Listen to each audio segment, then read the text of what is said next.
নমস্কাৰ আপোনালোক সকলোকে পুনৰবাৰ স্বাগতম ননসমাই মছজিদ বন্ধুসকল পলকতে চাওঁ আজি সন্ধিয়াৰ 7টা গুৰুত্বপূৰ্ণ খবৰ।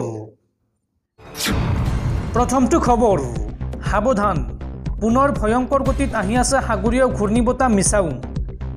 প্ৰতি ঘণ্টাত 110 কিলোমিটাৰ বেগেৰে ধ্বংসলীলা চলাব এই সাগৰীয় ঘূৰ্ণীবতাহ মিছাওৱে। সাগৰীয় ঘূৰ্ণীবতাহ মিছাওৰ ভয়ংকৰ প্ৰভাৱ পৰিছে দক্ষিণ ভাৰতত। দেশৰ প্ৰান্তে প্ৰান্তে জাৰি কৰা হৈছে ৰেড এলাৰ্ট। সাগৰীয় ঘূৰ্ণীবতাহ মিছাওৰ ভয়ংকৰ প্ৰভাৱ পৰিছে দক্ষিণ ভাৰতত। প্ৰতি ঘণ্টাত 110 কিলোমিটাৰ গতিবেগত সাগৰীয় ঘূৰ্ণীবতাহে চলাব ধ্বংসলীলা। চেন্নাই, তামিলনাডু, অন্ধ্ৰপ্ৰদেশত অভাৱনীয় পৰিস্থিতি। পানীৰে ভৰি পৰিছে ৰাস্তা ঘাট, বিমানবন্দৰ। কেইবাটাও ভয়াৱহ দৃশ্য বন্দী হৈছে কেমেৰাত।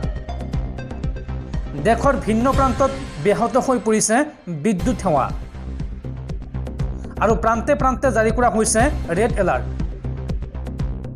অন্ধ্ৰপ্ৰদেশ আৰু পুডুচেৰীত ৰেড এলাৰ্ট জাৰি কৰা হৈছে আৰু চেন্নাইত বৰ্তমানলৈকে 5জনকৈ লোকৰ মৃত্যু হৈছে এই ঘূৰ্ণীবতাহত।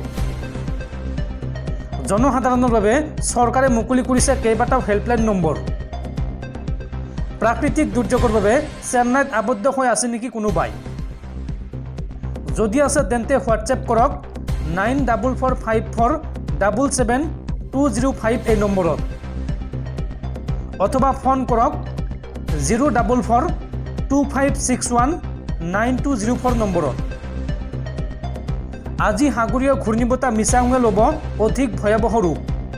এই তথ্য প্ৰকাশ কৰিছে বতৰ বিজ্ঞান কেন্দ্ৰই। পৰৱৰ্তী খবৰ কেন্দ্ৰীয় চৰকাৰৰ প্ৰশংসনীয় পদক্ষেপ। এতিয়াৰ পৰা পথ দুৰ্ঘটনা হ'লে হাস্পাতালত পাব নগদবিহীন আৰু ফ্ৰী চিকিৎসা। এই সন্দৰ্ভত কেন্দ্ৰীয় পথ পৰিবহণ বিভাগৰ সচিবে কৰিছে ডাঙৰ ঘোষণা। শীঘ্ৰেই দেশৰ জনতাই লাভ কৰিব এই বিশেষ সুবিধা। এতিয়াৰ পৰা পথ দুৰ্ঘটনা হ'লে হাস্পাতালত পাব নগদবিহীন আৰু ফ্ৰী চিকিৎসা। কেন্দ্ৰীয় চৰকাৰৰ ডাঙৰ ঘোষণা। আগন্তুক 3-4 মাহৰ ভিতৰত দেশত কাৰ্যকৰী হ'ব এই নিয়ম। পথ পৰিবহণ বিভাগৰ সচিব অনুৰাগ জৈনৰ এই ঘোষণা। মটৰ ভেহিকেল এক্ট 2019ৰ অধীনত এই নিয়ম কাৰ্যকৰী কৰিব চৰকাৰে আৰু বহু ৰাজ্য ইতিমধ্যে এই ব্যৱস্থা কাৰ্যকৰী কৰিছে। অতি শীঘ্ৰে সমগ্ৰ দেশতে এই ব্যৱস্থা কাৰ্যকৰী কৰিব কেন্দ্ৰীয় চৰকাৰে। পৰৱৰ্তী খবৰ অসমত নাগৰিকত্বৰ ভিত্তিবৰ্ষ কি হ'ব? 1971 নে 1951? এই সন্দৰ্ভত আজিৰ পৰা উচ্চতম ন্যায়ালয়ত আৰম্ভ হৈছে শুনানি আৰু এই শুনানিৰ সময়ত উচ্চতম ন্যায়ালয়ৰ মজিয়াত এক বিশেষ তথ্য প্ৰদান কৰিছে ভাৰত চৰকাৰে।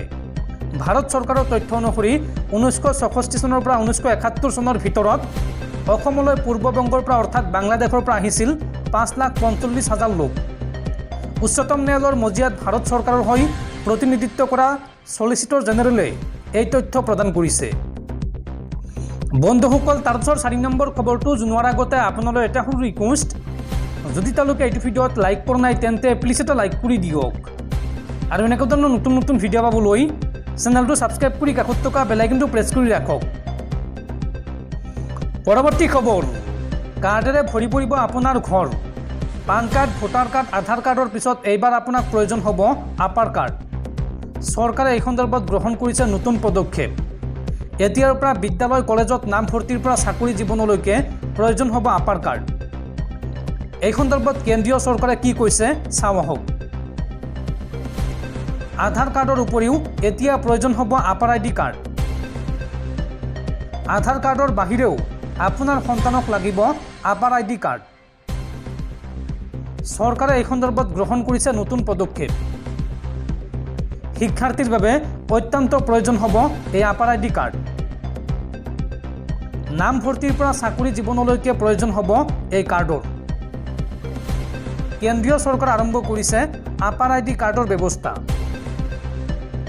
স্কুলীয়া ছাত্ৰ ছাত্ৰীৰ তথ্য সন্নিৱিষ্ট থাকিব এই আপাৰ ID কাৰ্ডত আৰু আধাৰ কাৰ্ডৰ সৈতে লিংক থাকিব আপাৰ ID কাৰ্ডৰ। পৰৱৰ্তী খবৰ দেশৰ জনপ্ৰিয় ধাৰাবাহিক CIDত ফেডৰিক্সৰ চৰিত্ৰত অভিনয় কৰা দীনেশ ফডনিছৰ মৃত্যু। 57 বছৰ বয়সত দেহবাহন ঘটে অভিনেতাগৰাকীৰ। হৃদৰোগত আক্ৰান্ত হৈ মৃত্যু হয় জনপ্ৰিয় অভিনেতা দীনেশ ফডনিছৰ। পৰৱৰ্তী খবৰ, সদৌ অসম ছাত্ৰ সন্থাক বিদায় দি এইবাৰ গেৰুৱা বসন পিন্ধিব 300ৰো অধিক আছু নেতাই। দিব্যজ্যোতি মেধিসহ 300ৰো অধিক প্ৰাক্তন ছাত্ৰ নেতাই যোগদান কৰিব বিজেপিত।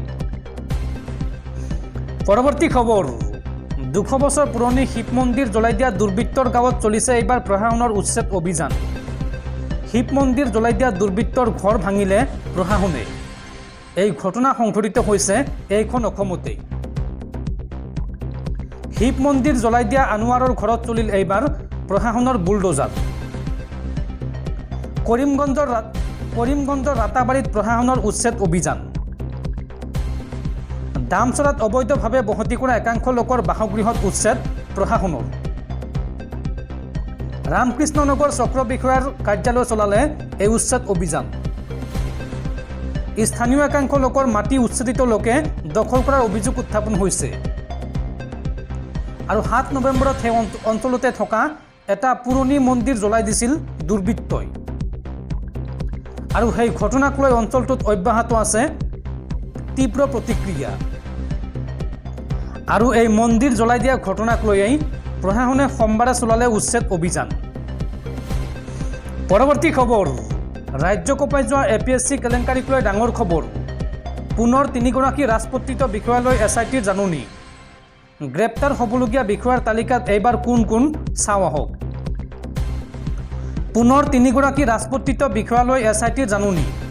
APS বিষয়া অসীমা কলিতা, ফাৰুক আহমেদ আৰু দীপাংকৰ দত্ত লহকৰলৈ জাননী জাৰি কৰা হৈছে।